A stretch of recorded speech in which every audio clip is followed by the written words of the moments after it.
주님의 이름으로 사랑하고 축복합니다. 오늘도 우리 말씀과 기도로 시작한 하루 하나님이 동행하시는 은혜를 경험할 수 있기를 주님의 이름으로 축복합니다. 우리가 하나님 앞에 나와 기도하는 이유가 있습니다. 네, 우리는 하나님의 은혜와 능력을 알고 그분이 어떠하심을 알아 우리가 신앙의 행위를 합니다.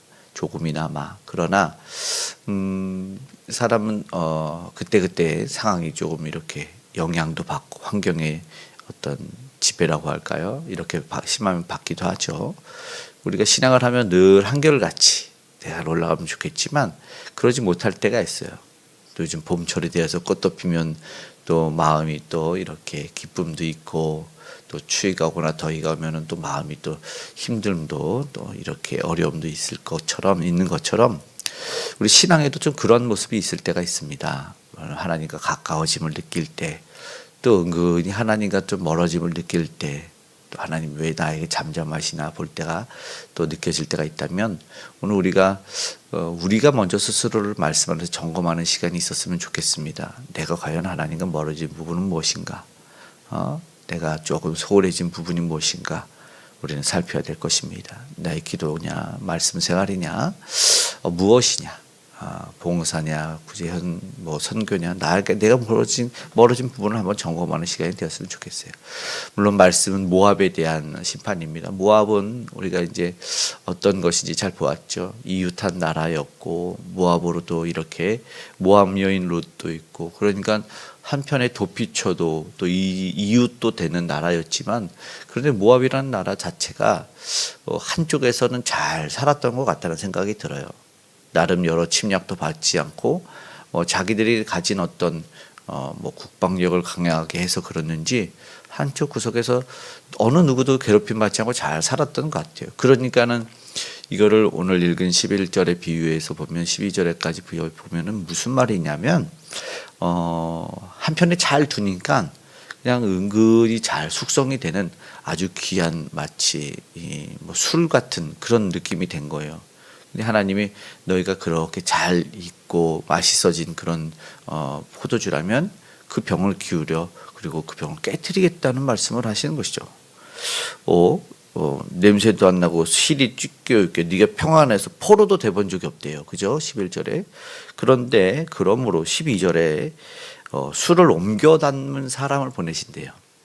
독특하게 말해요. 그러면서 그 그릇을 12절 후반부에 말합니다. 그 그릇을 비게 하고 그 병들을 부수리니, 이렇게 말씀합니다. 아이고, 내가 평안한 줄 알고 나는 내가 무언가를 가져서 내가 힘이 있어서 그런 줄 알았는데, 하나님이 이제 하나님 없는 평안과 하나님 없는 안정은 영원하지 않다는 걸 사실 보여주죠. 그래서 나름대로 살았던 거기에 대해서 의지하고 살았던 것이 한순간에 물거품이 될 수 있다는 걸 늘 보여주시는 것이죠. 그런데 하나님이 이유가 없지 않으시지 않습니까? 부모님도 금오스 신이 나오는데 저들이 죄가 쌓였다는 겁니다. 우상을 숭배하고 하나님 아닌 어떤 건 형상적인 것들, 그런 것에 자기들의 욕심으로 만들어낸 인간 마음에서 비롯된 그것을 형상화해서 우상을 만들어내고 신이라 여기며 절하니 하나님 보실 때 괘씸하고 하나님이 심판하지 않을 수 없는 상황이 된 것입니다. 그러면은 이제 봐야죠. 우리가 이렇게 심판을 받고 경고를 받는 것이 무슨 이유일까? 말씀드린 대로 내가 무엇을 잘못했나를 스스로 돌아서 깨달으면 너무나 좋을 것 같습니다. 그러나 우리가 잘 그걸 못할 때가 있는데, 말씀을 우리가 늘 상고하면서 기도하는 이유가 뭐냐면 내 부족한 부분을 늘 점검하고 그 하나님의 어떠하심을 아는 거거든요. 가볍게는 하나님이 누구시냐 내가 누구냐예요. 그러면 거기에서 우리가 수정이 되면 좋죠. 스스로 내가 이 부분이 부족했다, 내가 그걸 한번 고쳐보자, 내가 다시 한번 이걸 하나님과 가까워지자, 이런 일이 있으면 너무나 좋을 것 같다는 생각이 들어요. 운동선수들의 말씀에 이제 전해지는 말들 중에 그런 말이 있잖아요. 하루를 쉬면 내가 알고, 이틀을 쉬면 코치가 알고, 사흘을 쉬면은 관객이 안다, 이런 말이 있습니다. 오늘 우리도 신앙인으로서 알고 있어요. 근데 우리는 하루 쉬면 내가 알기 전에 이미 하루 되기 전에 하나님이 알고 계십니다. 우리가 한번 스스로를 깨달을 수 있고 일이 커지기 전에 이 소원해진 부분, 멀어진 부분을 말씀합니다. 소원해진 부분이 무엇인지 한번 다시 점검해서 가까워질 수 있기를 바랍니다. 저들은 13절에 말합니다. 어떤 것을 이게 소원됐다는 것은 뭐냐면 이런 표현이에요. 베델을 의뢰함으로 수치를 당한 것 같이 너희 모압은 그모스로 말미암아 수치를 당하리로다. 그 뭐냐면 베델이 은근히 신앙에 열심 있는 지역 같았어요. 겉 외형은 신앙적인 것 같고 그냥 신앙생활 잘 하시는 것 같았어요. 그러나 아까 말씀드린 거지, 내가 운동을 안 하면 내가 아는 것처럼 그 안에 들어가 보니까 사실은 만연한 우상 숭배가 있어서 하나님이 없었던 거죠. 무언가 신앙이 열심히 믿는 것 같았는데 그렇지 않았어요. 하나님 뭐예요? 그들도 망하게 됐지 않습니까? 이스라엘이 금방 망하고 북이스라엘 망하고 너희도 수치를 당할 거다라는 말씀으로 경고를 해요. 우상 숭배 삼았던 그 처소를 하나님은 심판하신다는 것이죠. 그럼 오늘 우리가 이어지는 또 말씀을 보면서 무슨 기도를 해야 될까? 하나님을 의지하자. 하나님을 신뢰하고 하나님께로 가까이 나아가자라는 겁니다. 14절에서 16절에 보니까 저들의 모습이 이제 아까 말한 강한 국방력이라면 이렇게 말합니다. 14절에는 용사여 능란한 전사라. 그걸 보니까 싸움에서 져본 적이 없는 아주 능력 있는 병사들을 말하는 거예요. 그런 병사들이니까 질 수 없다고 생각을 했겠죠. 그런데 그들이 지금 뭐예요? 황폐하고 그들이 죽임을 당하는, 또 아까 말한 것처럼 보낸 사람들처럼 15절에 또 독특하게 선택받은 장자들은 내려가서 중입을 당하니 이렇게 말합니다. 그래서 어떤 표현이냐면 구석의 한쪽에서는 잘 살았다고 했잖아요. 17절의 말씀은 이런 말을 합니다. 강한 막대기 아름다운 지팡이가 부러졌는고 활진이라. 사람들도 의아해했던 거죠. 어떻게까지 이렇게 잘 살았는데 왜 이런 일을 당했지? 결국은 하나님 말씀하신 것은 이렇게 모두 사라질 것이다 라는 것이죠. 이것이 바로 그들의 음성을 들여야 되고 지금 우리도 한번 생각해 봐야 되는 거예요. 지금 괜찮을 것 같다고 여기는 것들이 한순간에 무너지는 일들이 종종 일어나요. 종종.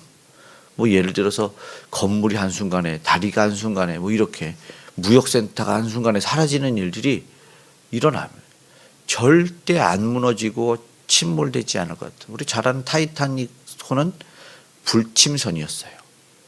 네 칸으로 나눠져 있기 때문에 한쪽이 구멍이 나도 절대로 물이 들어오지 않고 침몰하지 않는 불침선이었어요. 그래서 1000명이 넘게 탔어요. 그런데요, 바닷속에 지금 가라앉아 있어요. 그런 일들이 일어난다는 것이죠. 한순간에 절대 그 높은 자리에서 내려오지 않을 것 같았던 연예인이나 운동선수도 한순간에 사라지는 일들이 일어나는 거죠. 철옹성 같았던, 내가 든든하게 의지했던 모든 것들이 한순간에 사라질 수 있다는 것을 오늘 우리에게 보여주고 말씀하는 것은 우리의 경고입니다. 왜냐하면 말세 때에 그런 일들이 분명하게 일어납니다. 요즘 근래 영화나 드라마 이런 데 보면은 무슨 오컬트나 좀비 영화 이런 데도 보면 말세들을, 그러니까는 전염병이 창궐해서 세상이 다 멸망을 당하고 아니면 지진과 천재지변이 일어나서 건물 한 채, 아파트 하나 남고 다 무너져 있는 그런 것을 이 배경 삼는, 소재 삼는 일들이 많이 있다는 거죠. 또 우리도 보았지만 세상에 종말이 왔나? 처음에 코로나 터졌을 때 이렇게 생각했어요. 문까지 꽁꽁 걸어 잠그고 큰일 난 줄 알았습니다. 동네에 그 사람이 하나 들어오면 이제 영화에서 보았던 일이 현실판으로 일어나가지고 동네에 코로나 이 감염자가 일어나면 그 사람이 뭔 잘못을 했는지 모르겠는데 그냥 역적 삼아서 당시 그 사람을 회상하는 이야기를 봤는데 그렇게 서러웠다는 것이죠. 내가 뭘 잘못한 건가? 사람들은 손가락질하고 동네에서 떠나가라 하는 거죠. 이유 없이 돌을 던지는 일들이 일어나요. 도대체 어떤 일이 순식간에 일어났습니다. 방비할 대책도 없었습니다.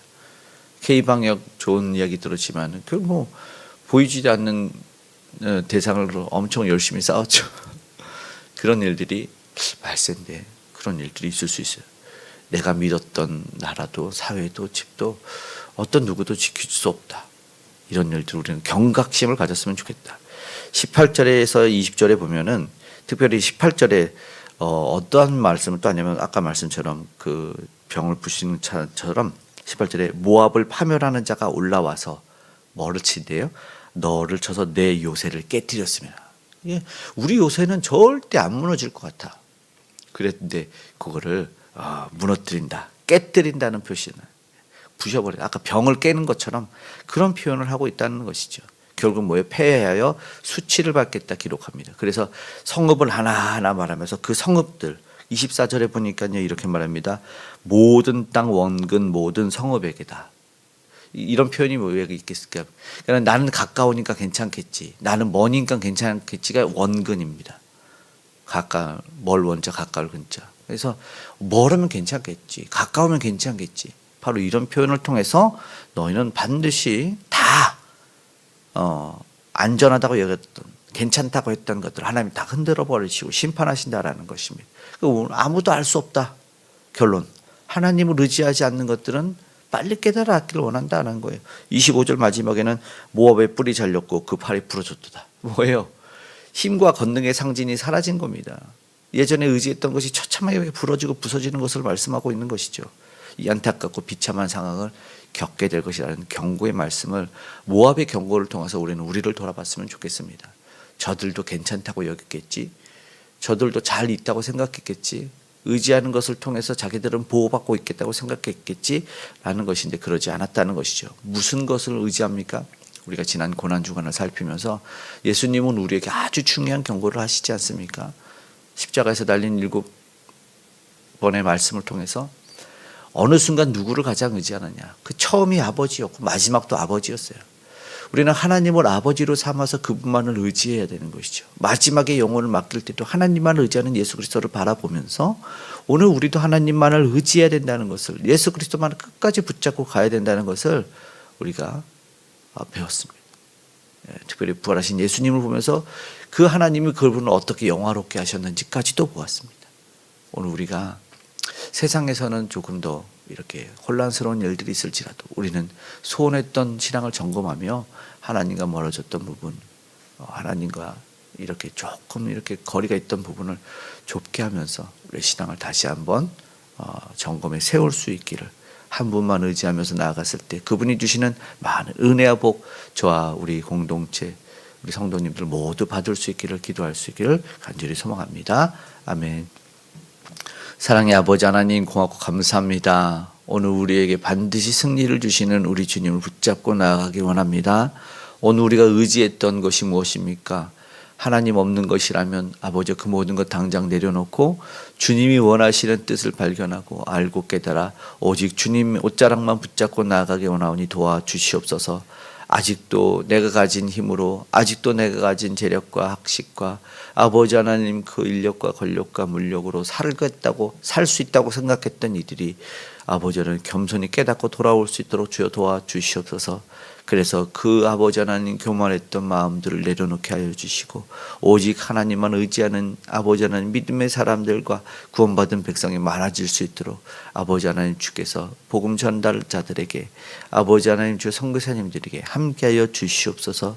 이제 처처에 그 두려운 일들이, 그 무서운 붕괴 사건들이, 전쟁이 떠나가고 사라지길 원합니다. 아버지 도와주시옵소서. 이 나라의 민족에 아버지 해결돼야 될 문제들이 많이 있습니다. 주께서 도와주셔서 속히 타협이 이루어지게 하시고 아버지 하나님 주 원만한 아름다운 아버지와 관계가 속히 나타날 수 있도록 도와주시옵소서. 북녘의 우상도 무너져 내리고 특별히 주 안에서 믿음으로 살아가는 우리 사랑하는 성도님들 아버지 신앙의 결단 또 믿음의 용기 더하시고 성령의 충만한 가운데 아버지 하나님 세상 가운데 살아갈 때 분별할 수 있는 은혜와 능력 받게 하여 주시고 주님 아버지 부르며 간절히 기도할 때 응답하시며 도우시는 주님을 경험케 하여 주시옵소서. 행여나 힘들고 고난 이들이 있다면, 마음이 어려운 이들이 있다면, 상황과 환경이 어려운 이들이 있다면 도와주시옵소서. 깨어진 관계 가운데 아버지 힘들어진 아버지 건강 가운데 주께서 개입하여 주셔서 속히 강건함을 입고 나음을 더할 수 있도록 역사하여 주시옵소서. 우리의 모든 간구와 기도에 응답하실 하나님 가장 좋은 곳으로 도와주시고 그래서 우리의 삶의 현장의 가정에 하나님 하나님의 놀라운 역사가 나타나게 하셔서 안전으로 지켜 보호하시고 도우신 은혜를 아버지 하나님 감사할 수 있는 우리 모두가 되게 도와주시옵소서. 오늘도 동행하신 하나님, 오늘도 우리와 가까이 함께 하신 하나님께 감사드리며 고마우신 예수님의 이름으로 기도드리옵나이다. 아멘.